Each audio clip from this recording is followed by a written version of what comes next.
नमस्कार, आप देख रहे हैं डेन न्यूज़ और मैं हूं आपकी होस्ट श्रुति। खबरों को आगे बढ़ाने से पहले आइए एक नजर डालते हैं उन खबरों पर जो बनी है आज की सुर्खियां।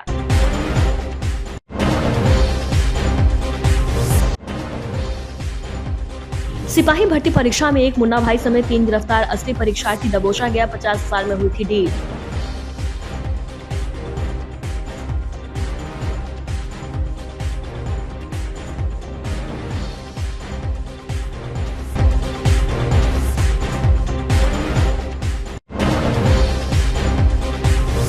सड़क हादसे में हार्डवेयर दुकानदार की मौत, गुस्साए लोगों ने किया सड़क जाम।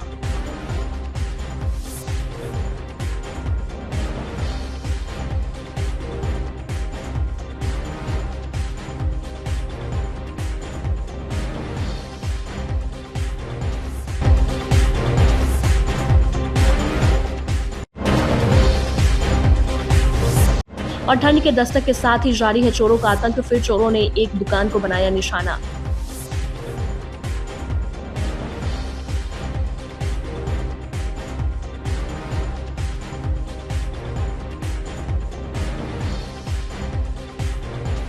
तो ये थी आज की सुर्खियां, अब खबरें विस्तार से। केंद्रीय चयन परिषद की ओर से आयोजित बिहार पुलिस की चालक सिपाही भर्ती परीक्षा में बुधवार को स्कॉलर सेंटर व ओरिजिनल अभ्यर्थी को दबोचा गया। मुजफ्फरपुर के मिठनपुरा थाना इलाके के जिला स्कूल स्थित परीक्षा सेंटर पर यह कार्रवाई की गई। स्कॉलर पटना जिला के मसौरी थाना के बखरा गांव निवासी वीरेंद्र कुमार सिन्हा का पुत्र संतोष कुमार है। सेंटर जहानाबाद जिला के परस बीघा थाना के भावल बीघा का रहने वाला दुखन सिंह का पुत्र मनीष कुमार और ओरिजिनल अभ्यर्थी अरवल जिला के वंशी थाना के शादीपुर गांव के शंकर यादव का पुत्र रंजीत कुमार है। पुलिस ने इनके पास से एडमिट कार्ड, आधार कार्ड व आयोग का अटेंडेंस शीट जब्त किया है। पकड़ाए तीनों से मिठनपुरा थाने की पुलिस देर शाम तक पूछताछ की। चालक सिपाही भर्ती परीक्षा में स्कॉलर बैठाने के सिंडिकेट में और कितने लोग शामिल हैं, इसकी जानकारी पुलिस जुटा रही है। मामले को लेकर जिला स्कूल के प्रिंसिपल शिबू कुमार झा ने मिठनपुरा थाने में प्राथमिकी के लिए आवेदन किया है। पुलिस की पूछताछ के दौरान गिरफ्तार स्कॉलर संतोष कुमार ने बताया कि वह ओरिजिनल अभ्यर्थी रंजीत कुमार का एडमिट कार्ड व आधार कार्ड लेकर परीक्षा सेंटर के अंदर प्रवेश किया था। गेट पर उसकी वीडियोग्राफी भी की गई। परीक्षा हॉल में अभ्यर्थी के सीट के आगे उसका एडमिट कार्ड का स्कैन कॉपी भी साटा गया था। परीक्षा शुरू होने से पहले सभी के एडमिट कार्ड पर लगे फोटो से अभ्यर्थी के चेहरे का मिलान किया जा रहा था। वीक्षक उसके पास पहुंचे तो उसके चेहरे एडमिट कार्ड पर लगे फोटो से मैच नहीं किए तो उसको पकड़कर पुलिस को सौंप दिया गया।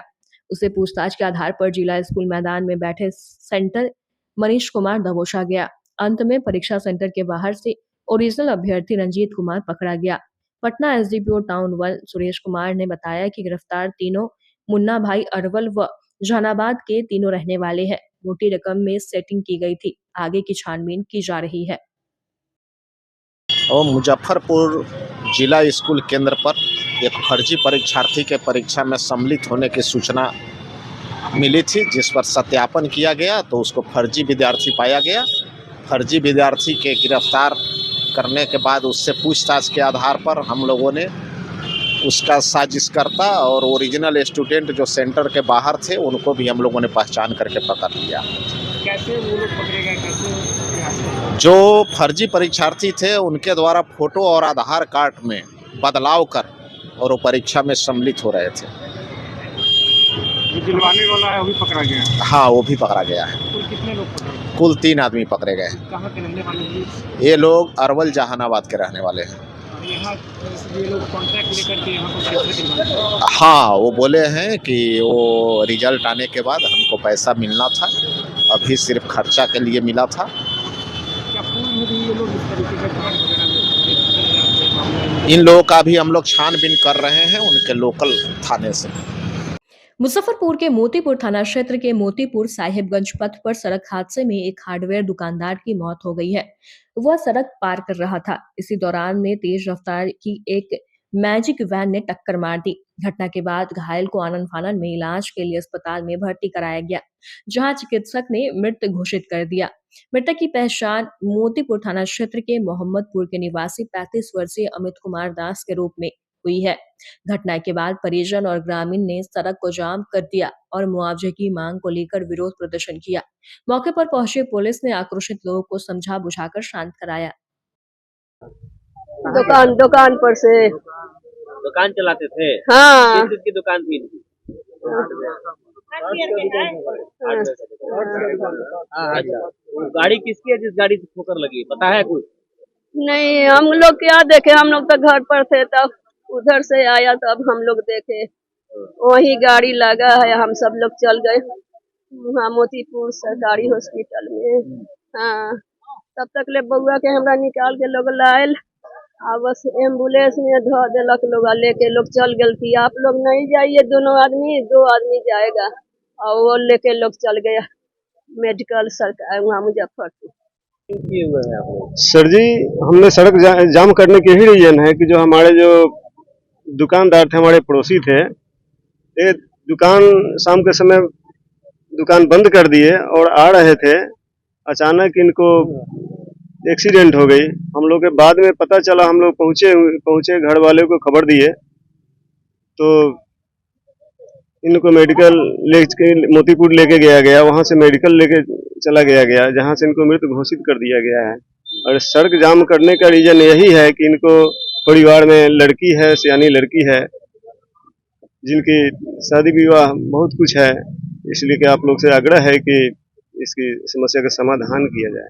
कौन सी गाड़ी जिससे इनको ठोकर लगी? इनको मैजिक, जो कि थाने में अभी बंद है, वही कहाँ की गाड़ी है, कौन है, उतना तो हम लोग की मालूम नहीं, क्योंकि वहाँ पर हम अभी पहुंचे नहीं है थाने में। किस थाने में बंद है? मोतीपुर थाने में जी। आपके कौन है? हमारे दोस्त है, हमारे पड़ोसी दुकानदार हैं, हम दुकान में काम कर रहे थे। मुजफ्फरपुर के अहियापुर थाना क्षेत्र के बिखनपुरा एनएच पर सोमवार को तेज रफ्तार ट्रक और बस में जोरदार भिड़ंत हो गई। हादसे में बस चालक और उसका सहयोगी घायल हो गए, जबकि ट्रक चालक ट्रक सहित मौके से फरार हो गया। घटना के समय बस में कोई यात्री सवार नहीं था, जिससे बड़ा हादसा टल गया। जानकारी के अनुसार सीतामढ़ी से खाली बस को लेकर चालक मुजफ्फरपुर आ रहा था। इसी दौरान ओवरटेक करने के प्रयास में सीतामढ़ी की ओर से जा रहे एक ट्रक ने बस में सीधी टक्कर मार दी। टक्कर इतनी भीषण थी कि बस का अगला हिस्सा पूरी तरह से क्षतिग्रस्त हो गया और शीशे टूटकर बिखर गए। बस चालक ने बताया कि वह बस को रिपेयर कराने मुजफ्फरपुर ले जा रहा था, तभी ट्रक ने अचानक ओवरटेक करते हुए टक्कर मार दी। हादसे में उसका हाथ शीशे से कट गया, जबकि सहयोगी को भी चोट आई है। घटना की जानकारी मिलते ही आसपास के लोगों की भीड़ जुट गई और सड़क पर अफरा तफरी की स्थिति बन गई। बाद में अहियापुर पुलिस मौके पर पहुंची और घायलों को इलाज के लिए भेजा गया। वह घना कोहरा छाया हुआ था। हाँ। हम अपने साइड से जा रहे थे, ट्रक वाला किसी गाड़ी से ओवरटेक कर रहा था। उस क्रम में दोनों आदमी सामने आ गए, हम ब्रेक धर के खड़ा हो गए। वो भी ब्रेक लिया है, मगर आते आते मार दिया। वो ट्रक वाला फरार हो गया क्या? ट्रक वाला भाग गया, मार कर फरार हो गया? मार के फरार हो गया। कितना इसमें सवारी बैठा हुआ था? एक भी सवारी नहीं था। हम काम कराने के लिए जा रहे थे आइडियल रोड में, जो नीलम शोरूम का आइडियल है ना। हाँ। घटना कितने बजे हुई है? अभी तुरंत किसी के घायल होने की भी जानकारी है? आप ही है? देख रहे देख रहे इसमें चोट लगा, पेट में चोट लग गया है। और खलासी भी था कि सिंगल आप ही शीशा से लगा है? एसकेएमसीएच में इलाज कराने गया है क्या? नहीं, यहीं पर है। क्या नाम हुआ आपका? आई कौन गाड़ी है? नाइट सुपर कंपनी का है। नहीं, ये तो बिहार राज्य पथ परिवहन निगम अंडरटेकिंग है। अंडरटेकिंग। क्या नाम हुआ आपका? अमरनाथ का। कहाँ घर हुआ? सीतामढ़ी। सीतामढ़ी से जा रहे थे मुजफ्फरपुर? सीतामढ़ी से हम गाड़ी तो हब ग्रीसिंग और मोबिल चेंज था, मालिक ने खाली भेज दिया, जाइए आपको काम कराइए। तो हम कोहरा लगा हुआ था, अपना हिसाब से आराम से आ रहे थे। देख लीजिए अभी। हाँ, देख रहे हैं आपका गाड़ी बस साइड में है। वो ट्रक वाला ओवरटेक कर रहा था, हम ब्रेक पकड़ के खड़ा हो गए। वो लोग ओवरलोड गाड़ी रहता है, ब्रेक पकड़े तब तक आकर के हमने छोड़ दिया, मार दिया। तो हमारा जान बच गया है। हम तो दब गए हुए थे, किसी प्रकार से हम निकले। मुजफ्फरपुर में मंगलवार की देर रात अघोरिया बाजार रामगोला स्थित मूवर्स इंटरनेशनल फुटवेयर दुकान में चोरी की घटना सामने आई है। दुकान के मालिक और भाजपा के पूर्व युवा मोर्चा महामंत्री संजीव झा ने बताया कि चोरों ने पीछे की ओर से घुसकर करीब 50,000 रुपए के जूते, चप्पल, पर्स और नकदी पर हाथ साफ कर दिया। घटना के दौरान दुकान में लगे सीसीटीवी कैमरे को भी तोड़ दिया गया, जिससे चोरों की पहचान मुश्किल हो गई है। संजीव झा के अनुसार देर रात दुकान के पीछे वाले हिस्से को निशाना बनाते हुए चोरों ने पूरी योजना के साथ वारदात को अंजाम दिया। उन्होंने बताया कि सुबह दुकान खोलने पर चोरी का पता चला, जिसके बाद तुरंत स्थानीय थाने को सूचना दी गई। पुलिस ने घटनास्थल का निरीक्षण किया और आसपास लगे अन्य सीसीटीवी फुटेज व संभावित मार्गों की जांच शुरू कर दी है। घटना के बाद बाजार क्षेत्र के व्यापारियों में भी दहशत का माहौल है। मतलब कि हुआ क्या कुछ हुआ है? सुबह जब दुकान खोलने के आए तो अंदर में जब लाइन देने गए तो देखा कि पीछे का सीट उखाड़ कर और फॉल सीलिंग का प्लेट उखाड़ कर उखड़ा हुआ था। जब आए तो देखे आगे काउंटर का पूरा कागज पत्र फेंका हुआ था और कुछ किराया देने के लिए कुछ 32,000 रुपया नीचे छुपा कर रखा गया था, उसको भी खोज कर उसने निकाल लिया। और कुछ एक चुकिया जिसको बोलते हैं उसमें हम दुर्लभ सिक्का जमा करते थे, पूरा भरा हुआ था, उसको भी अंदर में देखे हुई जगह फोड़ के उसको भी निकाल लिया। उसमें लगभग 7-8 हज़ार रुपया दुर्लभ सिक्का थे, जो कीमती सिक्का होते हैं। वो शुरू से मेरा शौक रहा, उसको जमा करते थे।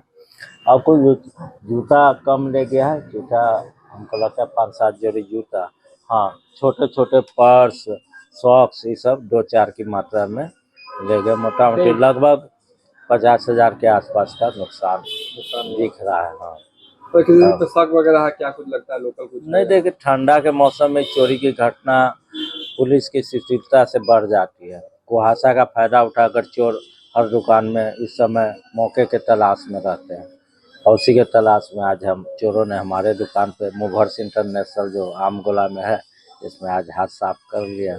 कैमरा लगाया गया? कैमरा लगाया गया था, कैमरा देखे हुए कैमरा एक जो अंदर का कैमरा उसको तोड़ दिया गया है और बाहर के कैमरा को घुमा दिया गया दूसरी तरफ से, और उसका DVR फुल हो जाने की वजह से रिकॉर्डिंग नहीं है तो कभी चेक हो जाता है, लेकिन DVR फुल हो गया हुआ इसलिए देखने में। बीजेपी के नेता भी? जी, बीजेपी के नेता हैं और जिला मंत्री रहे मुजफ्फरपुर में। जी। मुजफ्फरपुर में सुजावलपुर विद्युत उपकेंद्र के तहत आने वाले लकड़ी और फर्नीचर उद्योग से जुड़े छोटे कारीगर इन दिनों बिजली विभाग की ओर से भेजे गए भारी भरकम जुर्माने और टैरिफ बदलने के फरमान से बुरी तरीके से परेशान हैं। अपनी आजीविका पर मंडराते खतरे को देखते हुए दर्जनों कारीगरों ने आज बिजली कार्यालय के बाहर एकजुट होकर विभाग की कथित तानाशाही के खिलाफ जोरदार प्रदर्शन किया और नारेबाजी की। प्रदर्शनकारी कारीगरों का कहना है कि वे अपने घरों में छोटे स्तर पर फर्नीचर बनाने का काम करते हैं, जिसके लिए मात्र एक छोटी मोटर का उपयोग होता है।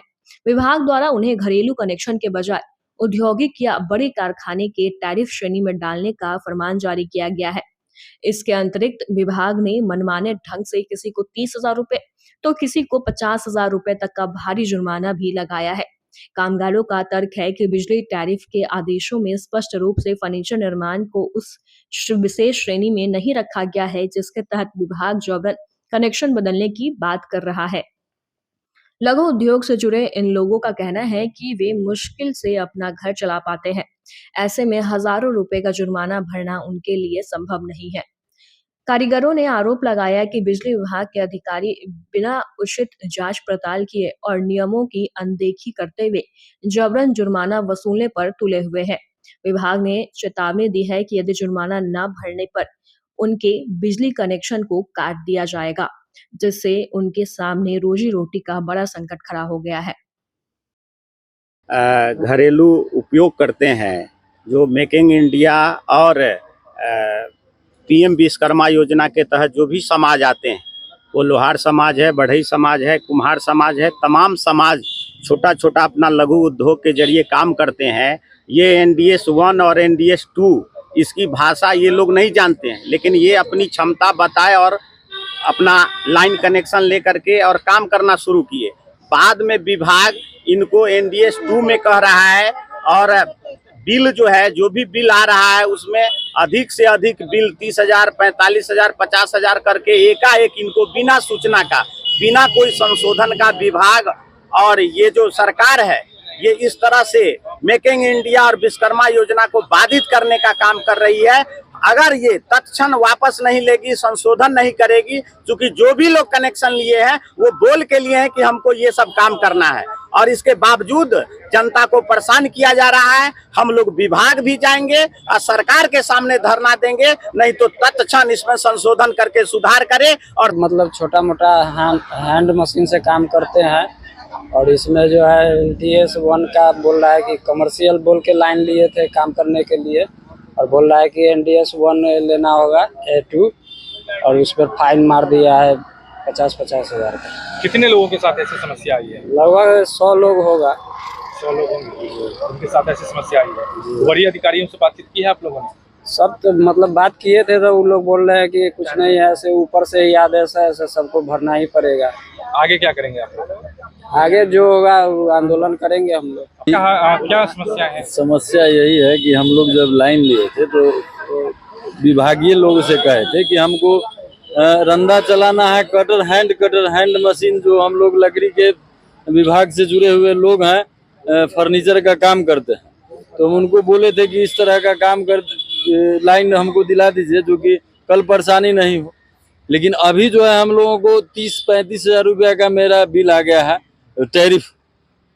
तो जब हम जा करके इनसे मिले SDO साहब से, कहे कि सर इस तरह का समस्या है, 30,000-35 हज़ार का जो आप भेज दिए हैं टैरिफ बिल, इसका क्या होगा? तो बोले कि इसे देखिए आपका गलती है, ये विभाग क्या है, NDS 2 क्या है, वो अब उतना दिमाग में है नहीं, तो बोलो उसमें आपको शहरी क्षेत्र हो गया है तो उसमें आपको जाना चाहिए था। तो हम बोले कि सर अगर हम लोगों को जानकारी होता तो हम लोग पहले चले जाते।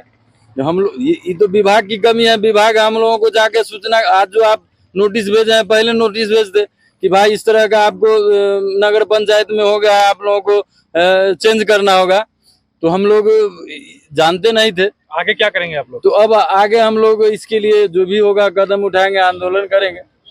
बिहार पुलिस चालक सिपाही भर्ती परीक्षा समाप्त होते ही प्रदेश भर के रेलवे स्टेशनों पर परीक्षार्थियों की भारी जमावड़ा देखने को मिला है। परीक्षा केंद्रों से निकलकर छात्र अपने गंतव्य जिलों की ओर जाने के लिए ट्रेनों में सवार होने लगे, जिससे कई स्टेशनों पर मेले जैसा नजारा बन गया। मुजफ्फरपुर रेलवे स्टेशन पर स्थिति विशेष रूप से व्यस्त दिखी, जहां से हजारों छात्रों ने विभिन्न ट्रेनों के माध्यम से अपने घरों के लिए प्रस्थान किया। छात्रों की संख्या इतनी अधिक थी कि सामान्य ट्रेनों में भी पैर रखने की भी जगह नहीं बची। भीड़ के कारण कई छात्रों को जान जोखिम में डालकर ट्रेनों के गेट पर सीढ़ियों पर भी चढ़ते देखा गया। यह दृश्य सुरक्षा के दृष्टि से बेहद खतरनाक था, लेकिन घर पहुंचने की जल्दी में छात्र सुरक्षा मानकों को ताक पर रखकर सफर करने को मजबूर थे। रेलवे स्टेशन परिसर में भारी भीड़ के कारण सामान्य यात्रियों को भी असुविधा का सामना करना पड़ा। आधिकारिक जानकारी के अनुसार अकेले मुजफ्फरपुर जिले में 27 परीक्षा केंद्र बनाए गए थे, जहां कुल 15,051 परीक्षार्थियों ने परीक्षा में हिस्सा लिया। परीक्षा शांतिपूर्ण ढंग से संपन्न हुई। परीक्षा देकर निकले छात्रों के बीच मिश्रित प्रतिक्रियाएं देखने को मिली। कई छात्रों के चेहरे पर परीक्षा अच्छा जाने की खुशी और हौसले बुलंद थे, तो वहीं कुछ छात्रों के अंदर पेपर कठिन आने या प्रदर्शन खराब करने के कारण मायूसी भी साफ झलक रही थी। फिलहाल रेलवे स्टेशनों पर उमड़ी इस भीड़ ने एक बार फिर बिहार में प्रतियोगी परीक्षाओं के बाद परिवहन व्यवस्था की चुनौतियों को उजागर किया है। औरंगाबाद बिहार से बिहार पुलिस रेलवे अथी का ड्राइवर का एग्जाम था। बहुत अच्छा। कितने साल से तैयारी कर रहे थे? हम तो 5-6 साल से कर रहे हैं। क्या लग रहा है इसमें निकल जाइए? हाँ, उम्मीद तो है। उम्मीद है? हाँ, कितने परसेंट होगी? लगभग 99% है। तो तैयारी हाँ, अब मेन अब आगे का प्रोसेस जो है वो ड्राइविंग टेस्ट होगा, उसमें अगर सफल हुए तब तो कोई दिक्कत नहीं है, एग्जाम निकल जाएगा। इस बार तो नहीं, क्वेश्चन पेपर का अथी नहीं, 1 घंटा पहले, 2 घंटा 1.5 घंटा पहले सेंटर के अंदर घुसा दिया गया। पहले होता था कि 10 मिनट पहले आदमी जाता था, उसके दौरान दिक्कत होता था। अब 1.5 घंटा पहले जाकर सेंटर पर बैठिए, उसके बाद आपको क्वेश्चन पेपर 1.5 घंटा पहले लीक होने की कोई संभावना नहीं है। बहुत अच्छा एग्जाम गया है सबका। मीडियम था दोनों। अरवल से आए हैं, अरवल जिला से। क्या चीज़ के लिए आए हैं? बिहार पुलिस ड्राइवर के देने एग्जाम आए थे। कैसा एग्जाम? एग्जाम तो बढ़िया गया, बहुत अच्छा क्वेश्चन था। ऐसे जैसे हाई लेवल का क्वेश्चन ऐसे पूछा नहीं था, मिला जुला कर बढ़िया था। हम तो पश्चिमी चंपारण बगहा से आके एग्जाम दिए हैं। कैसा गया पेपर? पेपर तो ठीक गया है, तैयारी तो हम 2024 के शुरुआती से ही कर रहे हैं, पटना रह के। क्या उस पर देखिए ड्राइवर का एग्जाम था, चूँकि तो उसमें ड्राइवर के बारे में बहुत ज़्यादा, मतलब गाड़ी के बारे में बहुत ज़्यादा पूछा गया है। कुछ क्वेश्चन पॉलिटिक्स के थे, कुछ क्वेश्चन मतलब कि एक मॉडर्न हिस्ट्री का, 2-3 क्वेश्चन एंशिएंट हिस्ट्री का था क्वेश्चन, और साइंस का क्वेश्चन नहीं था, मतलब ये था करेंट क्वेश्चन था। 2024 का था 1-2 क्वेश्चन, 2025 का भी क्वेश्चन था करेंट, यही सब था। और क्या पूरा उम्मीद है, जब कटअप जाएगा ही नहीं, 60+ बहुत हो, 60, 55, 60, 65 जनरल कैटेगरी का 60-65 तक जाएगा, उससे ज़्यादा नहीं। क्या देखिए लोग बहुत कम थे, बहाली था 4300 सीट का, लेकिन उसमें हमको लगता है करीबन 2 लाख फॉर्म गिरा था, हमको लगता है 1,60,000 के करीब में लोग एग्ज़ाम दिए हैं। और वैसे लोग ज़्यादा एग्जाम दिए हैं जो लोग मतलब ज़्यादा कहीं गुजरात से, कोई आंध्र प्रदेश से, कोई दिल्ली से कमा के आया है, एग्जाम दिया है। वक्त हो चला है एक छोटे से ब्रेक का। ब्रेक के बाद तुरंत हाजिर होंगे, तब तक के लिए बने रहिए हमारे साथ और देखते रहिए Den news. SK banquet hall, central bank के सामने, मेन रोड, माड़ीपुर, मुजफ्फरपुर का एकमात्र बैंक्वेट हॉल है जहां आप बर्थडे पार्टी से लेकर शादी विवाह तक का कर सकते हैं आयोजन। 2500 स्क्वायर फीट का 3 बड़ा hall, seminar, wedding ceremony, kitty party या बर्थडे पार्टी के साथ अन्य आयोजन को किया जा सकता है। 24 घंटे बिजली पानी के अलावे पार्किंग और लिफ्ट की सुविधा है उपलब्ध। फुल्ली एयर कंडीशन, 1-2 नहीं 18 बाथरूम और कई कमरे हैं उपलब्ध। बुक करने के लिए आज ही संपर्क करें। St. Joseph Senior Secondary School, Panapur, Karyat, Bangra, Muzaffarpur, affiliated to CBSE 10+2. Co-education. The school maintains a very efficient team of teachers equipped with physics, chemistry, biology, maths and computer lab. Career-oriented classes through counseling from Standard 6. Skill development through yoga, dance and music. Route-wise vehicle facilities available. Separate hostel facilities for boys and girls. School is always ahead in participating cultural, literacy and other similar activities both at city and state level. Our result in boards, IIT, PMT show our effort. Registration for admission is going on. Registration forms available on Lenin Chowk and Jan Chhapra also. Break के बाद एक बार फिर से आपका स्वागत है। तो लिए बढ़े चलते हैं आपको अगली खबरों की ओर। संसद के शीतकालीन सत्र में वंदे मातरम को लेकर हंगामे को लेकर भाजपा प्रदेश मीडिया प्रभारी प्रभात मालाकार ने कहा कि वंदे मातरम के 150वीं वर्षगांठ है, जिस पर संसद में चर्चा हो रही है। 7 नवंबर 1876 को बंकिम चंद्र चट्टोपाध्याय ने अंग्रेजी शासन के विरुद्ध भारत की आजादी, भारत की अखंडता और भारत की संप्रभुता के हित में रचना किया था। मगर देश अब आजाद हुआ तब कांग्रेस और पंडित नेहरू ने वंदे मातरम के आधे अंश को संसद से और देश से गायब करने का जघन्य अपराध किया, यह कहकर कि वंदे मातरम से मुस्लिम इरिटेट होते हैं और तुष्टीकरण के तहत वंदे मातरम के गरिमा के साथ खिलवाड़ किया गया। प्रभात मालाकार ने कहा कि गौ, गंगा, गायत्री और वंदे मातरम गान भारत की पहचान है, एक एक नागरिकों के मन और दिल में बसा है।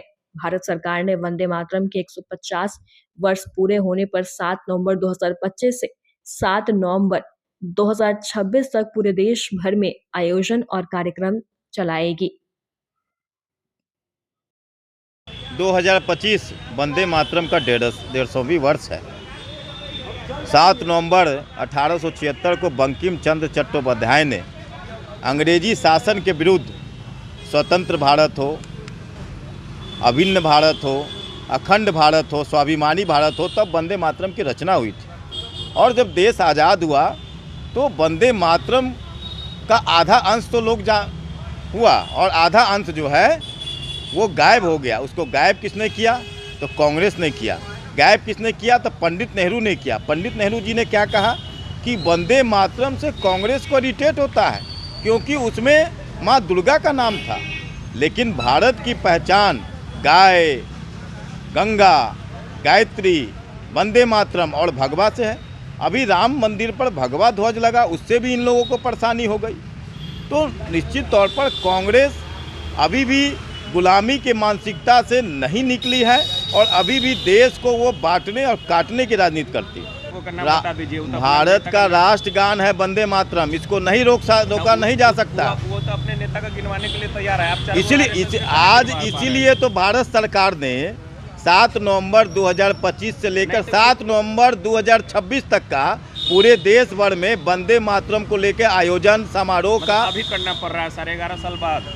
अरे तो जैसे जैसे भारत मजबूत हो रहा है, आज देश की अर्थव्यवस्था 11वें से 4थे पर आ गई। 10 साल से आपका सरकार मजबूत नहीं था देश, एकदम मजबूत हो। आप कह रहे हैं कि अब मजबूत हो रहा है, तब कांग्रेस द्वारा 60 सालों तक देश में राज किया गया और जिस प्रकार से भारत को जितना अंधकार में रखा गया, तो अभी 10 सालों में 100% रेलवे इलेक्ट्रीफाइड भी तो हो गया, 387 से 714 मेडिकल कॉलेज भी तो हो गया। टाइमिंग पे सवाल उठ रहा है कि बंगाल चुनाव को लेकर आप लोग मुद्दा उठा रहे हैं। बंगाल चुनाव भी हम जीतेंगे, क्योंकि बिहार से ही गंगा बंगाल जाती है और बिहार झांकी है, बंगाल बाकी है। बंगाल में भी कमल खिलना तय मुद्दा है आप लोग का। ये राष्ट्रवादी मुद्दा है, राजनीतिक मुद्दा नहीं है। वंदे मातरम 11.5 साल बाद टाइमिंग पे ना सवाल उठ रहा है कि 11.5 साल बाद आज इसका 150 वर्ष पूरा हुआ, इसलिए चर्चा हो रही है।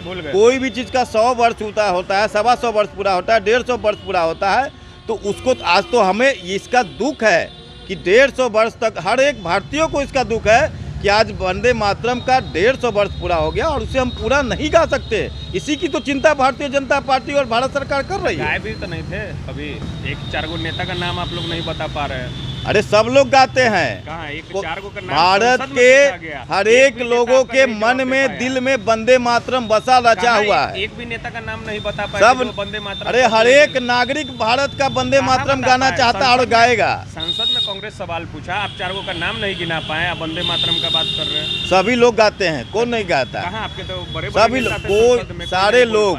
ये हमारा राष्ट्रगान है। भारतीय जनता पार्टी की किसी भी कार्यक्रम की शुरुआत वंदे मातरम से ही होता है। लेकिन जो उस समय एक भी नेता जेल नहीं गया, आरएसएस का एक भी लीडर नहीं। अरे आरएसएस ने जो देश के लिए किया उसे बयां नहीं कहा जा सकता है। 1925 में आरएसएस की अवस्था हुई। आज देश में कोई भी आपदा होती है, भूकंप आता है, आग लगता है, बाढ़ आता है, तूफान आता है, तो राष्ट्रीय संघ सेवक संघ के स्वयंसेवक जो हैं आरएसएस के, वो अपने प्राणों की आहुति देकर लोगों की रक्षा करते हैं। मार्च 2025 में मुजफ्फरपुर रेलवे स्टेशन पर तोड़ी गई 2 मंदिरों के नवनिर्माण के लिए रेल मंत्री अश्विनी वैष्णव से मिलने के लिए बुधवार को अंतर्राष्ट्रीय सनातन हिंदू वाहिनी का 11 सदस्यीय प्रतिनिधिमंडल वाहिनी प्रमुख आचार्य चंद्रकिशोर प्राशर के नेतृत्व में रेल मार्ग से प्रस्थान किया। दिल्ली में प्रतिनिधिमंडल रेल मंत्री से मिलकर उन्हें प्रतिवेदन सौंपेगा और तोड़े गए मंदिरों के पुनर्निर्माण एवं विधि विरुद्ध ढंग से मंदिर तोड़ने वाले रेल कर्मियों पर विधि सम्मत कार्रवाई करने का आग्रह करेगा। साथ ही रेलवे बोर्ड के अध्यक्ष से भी मिलेगा। यह जानकारी देते हुए आचार्य प्राशर ने बताया कि यदि रेल मंत्री ने संतोषजनक प्रत्युत्तर नहीं दिया तो हमारा प्रतिनिधिमंडल अन्य हिंदू संगठनों के प्रतिनिधियों के साथ दिल्ली के जंतर मंतर पर धरना एवं प्रदर्शन भी करेगा। आज बिहार संपर्क क्रांति से प्रस्थान करने से पूर्व वाहिनी के सदस्यों ने जंक्शन स्थित स्टेशन मास्टर के कार्यालय पर मंदिर तोड़ो मंदिर छोड़ो, यह दुर्नीति नहीं चलेगी के पोस्टर लहराकर नारेबाजी भी किया। दिल्ली के लिए प्रस्तुत करने वाले प्रतिनिधि मंडल में आचार्य चंद्रकिशोर प्राशर, दिलीप कुमार, डॉक्टर संतोष कुमार सिंह, अनिल कुमार, धर्मेंद्र कुमार, प्रकाश कुमार, अजय कुमार, मनोहर शाह, गोरेलाल सिंह, आचार्य रवि शामिल हैं। मार्च 2025 में मुजफ्फरपुर जंक्शन पर हमारे मंदिरों को, हमारे 2 मंदिरों को, दुर्गा मंदिर और शिव मंदिर को तोड़ा गया और इसको लेकर हम लोग कई बार जीएम, एजीएम, डीआरएम वगैरह बड़े पदाधिकारियों से मिले, रेल मंत्री से भी मिले, लेकिन इतने दिनों बीत जाने के बाद भी अभी तक कोई भी समाधान नहीं निकला है। अब हम अंतिम वार्ता करने के लिए दिल्ली प्रस्थान कर रहे हैं। जो रेल मंत्री हैं श्री अश्विनी वैष्णव जी, उनसे हमने समय मांगा है और उनसे वार्ता करेंगे। अगर हमारी वार्ता सफल होती है, हमारे मंदिरों को रिकवर करने के लिए रेल तैयार होता है तो ठीक है, अन्यथा हम लोग दिल्ली के जंतर मंतर पर धरना प्रदर्शन आमरण अनशन करेंगे और इसके बाद भी हमारी समस्या का समाधान नहीं हुआ तो रेल का चक्का हम जाम करेंगे और फिर कोहराम भी मचा सकते हैं। आचार्य चंद्र किशोर, दूसरी तरफ हम कहना चाहते हैं कि इसी मुजफ्फरपुर रेलवे जंक्शन पर जो प्लेटफॉर्म नंबर 4 और 5 के बीच में ट्रैक के बीच में गलत ढंग से मस्जिद बनाया गया है, उसको रेल प्रशासन संरक्षित किए हुए है और उन पर कोई भी दबाव नहीं डाल रहा है। ये दोहरी नीति नहीं चलेगी। जिला विधिक सेवा प्राधिकार मुजफ्फरपुर के तत्वाधान में बुधवार को केंद्रीय कारा मुजफ्फरपुर जेल में अंतर्राष्ट्रीय मानवाधिकार दिवस कार्यक्रम धूमधाम से मनाया गया। कार्यक्रम की मुख्य अतिथि जिला विधिक सेवा प्राधिकार मुजफ्फरपुर सचिव जयश्री कुमारी और जेल अधीक्षक यूसुफ रिजवान ने संयुक्त रूप से दीप प्रज्वलित करके इस अवसर पर कारा प्रशासन के अधिकारी, पुलिस अधिकारी, पैनल अधिवक्ता समेत सैकड़ों की संख्या में महिला पुरुष बंदी उपस्थित रहे।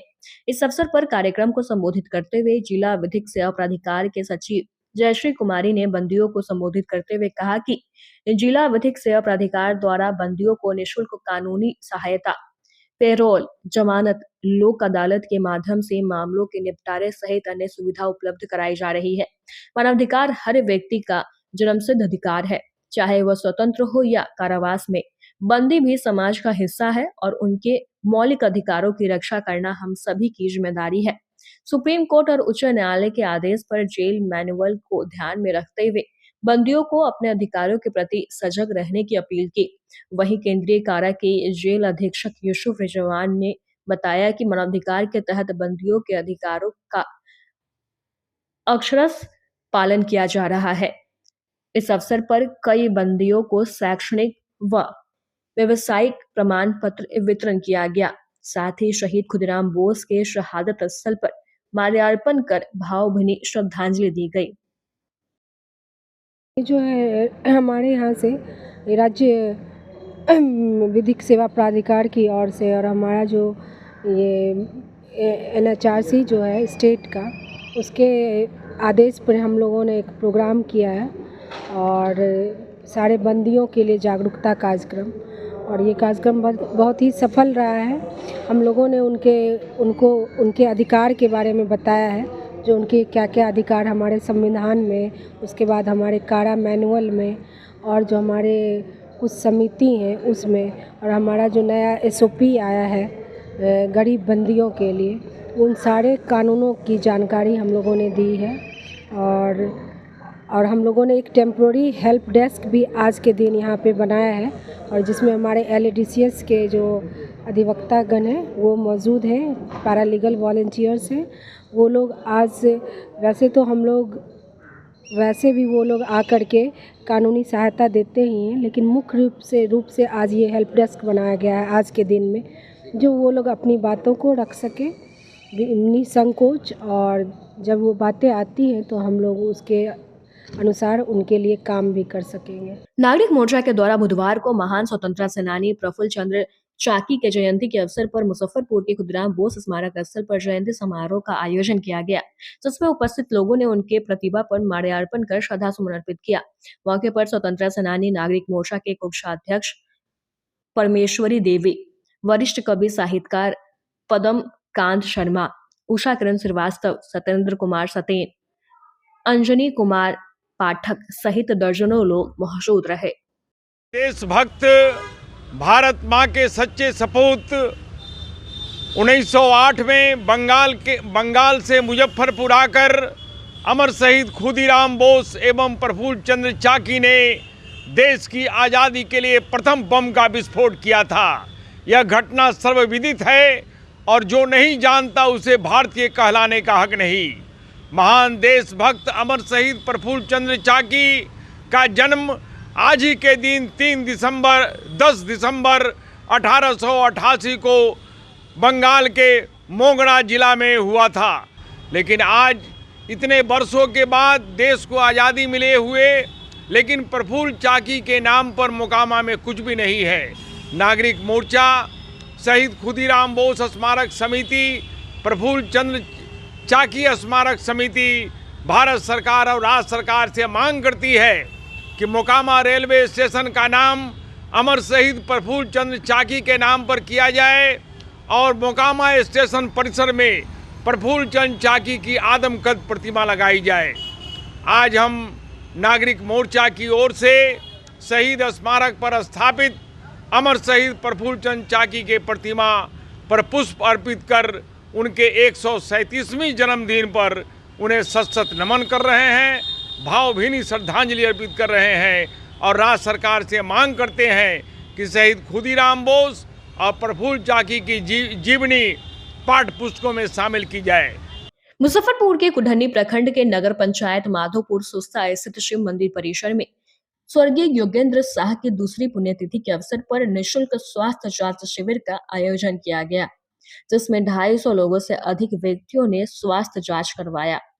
शिविर सुबह 10 बजे से दोपहर 2 बजे तक चला, जिसमें बड़ी संख्या में ग्रामीणों ने इसका लाभ लिया। शिविर में निःशुल्क नेत्र प्रशिक्षण, दंत जांच, सामान्य स्वास्थ्य जांच, रक्तपात एवं ब्लड शुगर की जांच की गई। इसके अलावा मरीजों को निःशुल्क आई ड्रॉप, दवाइयां व चश्मे भी उपलब्ध कराए गए। मौके पर मोतियाबिंद ऑपरेशन हेतु चयनित मरीजों को चिकित्सकीय परामर्श भी दिया गया।